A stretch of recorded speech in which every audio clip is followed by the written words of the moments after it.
It's brilliant because you've got this, you know, essentially a multi-pitch crag in an urban setting with a complete variety of climbing styles. So if you want steep cracks, you've got steep cracks. If you want bold technical slabs, you've got bold technical slabs. If you want rusty pegs and polished rock, you've got that as well. But I don't know why you'd want that.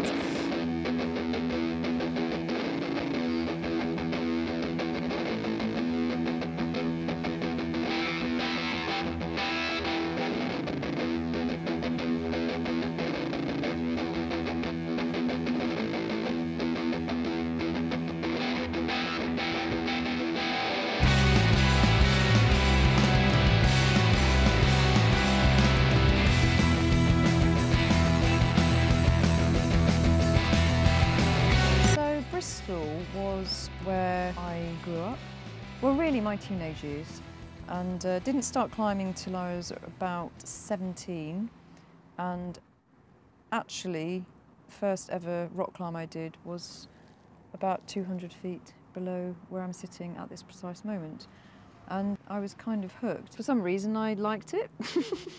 I liked climbing on polished limestone. And that was it. So yeah, having climbed some of the routes here again, it's made me realise just what a really good grounding you get in trad climbing here. And I suppose I took it for granted because it's just, that was what I did.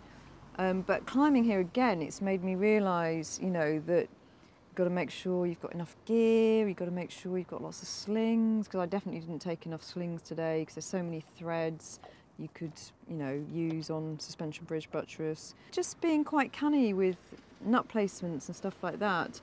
And in the old days, I didn't own any friends, so it was all about placing good nuts. I think that was a brilliant grounding in becoming good at placing good gear. We went to suspension bridge buttress, which is the buttress directly below the bridge. There's just a whole host of lovely routes there. Probably the best grade on that buttress is HVSE1.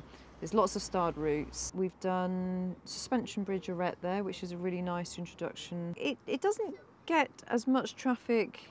Even when I started climbing here, the interest was waning, and my peers had a bit of revival of Avon Gorge climbing. Younger generations subsequent to us haven't really taken the baton, if you like. I think partly it's a lot to do with the fixed gear. There's a lot of fixed gear at Avon. Some of them are from the 60s and they're obviously rotten. There just isn't any gear sometimes. So what might have been a classic E1 could be really quite a dangerous E3 or E4. So you're not totally sure what you're going to get. But on the routes that are well-travelled and got good gear, you can't beat it. It's really one of the most unique crags in the country. Where can you find properly adventurous routes within a city centre? You can't, so it's very special. Hand jam on limestone. And you can just pop out after work on an evening. It gets the sun in the evening. Very, very nice. Oh, good. It's got so many unexpected holes on it. Like weird pockets. It's much better than it looks. Yeah. Lots of starred routes here, lots of classics that were done in the 60s and 70s that the mind boggles what these guys were doing, because it would have been scary times, I can tell you that much. I think the first time I set foot on the rock here was probably in 1988. So, what's that? I think that's 25 years ago. Oh dear. Am I really that old? Yes, I am. 25 years ago was my first foray on top rope into climbing, and it took a few years to progress to the point where I felt like I wanted to pursue climbing as, well, not as a career, but as a hobby, to be honest. Well, we've arrived and it was raining. I thought I'd come back and revisit a very, very old acquaintance called Jasper. Probably one of the most polished routes in the gorge. It's top roped endlessly by groups. What grade is it again? I think it's HVS 5A. When I got introduced to climbing, I had no idea really what it was. And I remember coming to the gorge on my own because I desperately wanted to try and climb, and sort of tentatively walked into the car park. I didn't know if I was allowed to be there. I was sort of looking round to find someone that maybe I needed to give some money to, you know, because I was so used to going to a sports centre and paying for the badminton court or the swimming pool. Once I discovered other climbers and met people, finally I found a community of people that I fit into. But once the seed was sown, once the climbing wall had opened in 1992, that kind of really propelled things. I met lots of climbers, you know, we were all coming down here, climbing classic routes. Every weekend we'd go to Pembroke, and that's what I was doing. I was just trad climbing all the time, in between training down the wall as well. That was actually really good. Like in a weird, masochistic, polished, horrendous sort of way. That is such a nice little route. And I didn't fall off it. It's that crack up there, and it goes all the way up to a massive ring bolt that sticks out of the rock.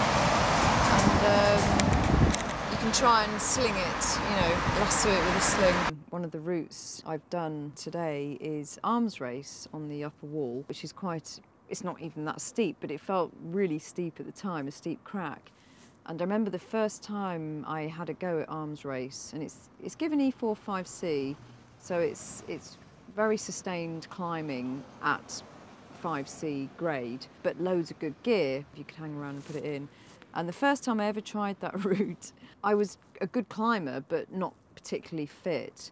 And I think I got to the overlap, the initial overlap, which is barely 15 feet off the ground. And I just made it to the overlap, completely pumped and slumped, you know, onto the gear that I'd managed to hastily throw in, hung on every other piece of gear after that to the top. And then I went back on it maybe 6 months later, and the difference was incredible. It felt like a different route. I just couldn't believe that I'd got so pumped on it. Someone actually tipped the crag back because it doesn't feel as steep as it did before. Obviously, I'd just got loads fitter. It was really good going back on arms race and revisiting that route, especially because it holds a lot of memories for me from my formative years. And it was kind of a route that you wanted to prove yourself on, and, you know, if you did arms race, you know, you'd reached a certain level, and there was a bit of respect for that. So I have definitely been plagued by injuries, some completely my own fault, having accidents, broken loads of bones, and some have just been tendons and soft tissue that just happens. I have had to be out for 6 months at a time because of an elbow problem or a knee problem, but you get over it, and I've always come back and felt stronger and got better. Whereas this time, just after I climbed 8B+, I realised I had quite a serious shoulder problem. It took 3.5 years to actually diagnose what the problem was. So essentially, for those few years, I wasn't really able to climb at my best. I couldn't push myself, and that was really frustrating for me, especially in your late 30s.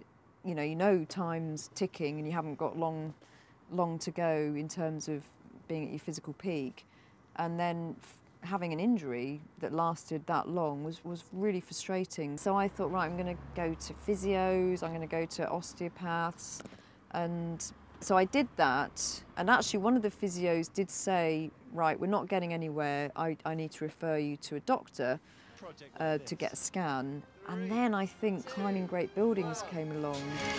Joining me as ever is the Queen of British Climbing, Lucy Creamer. I ended up not going to the doctor and not getting the scan. And then after Climbing Great Buildings, I thought, right, I've tried all these other people, I'm going to try a Chinese doctor. He was brilliant, and he really did help the pain, and I really felt like we were making progress. But at the end of this period of time, I still thought, no, this isn't right, there is something badly wrong in here.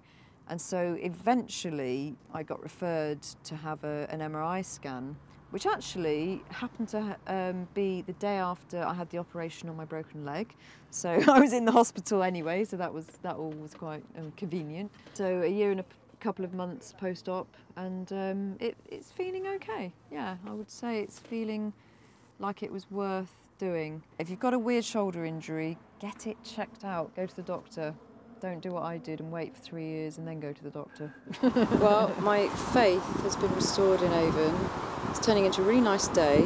But the brilliant thing, and this is what I remember from my early days climbing here, is that we had torrential rain this morning, the crag was soaking wet, and literally within minutes it's drying out and there's routes to climb, and I've just climbed, you know, a classic slippery HVS. If you do come in dodgy weather, it doesn't mean all is lost. You can still climb.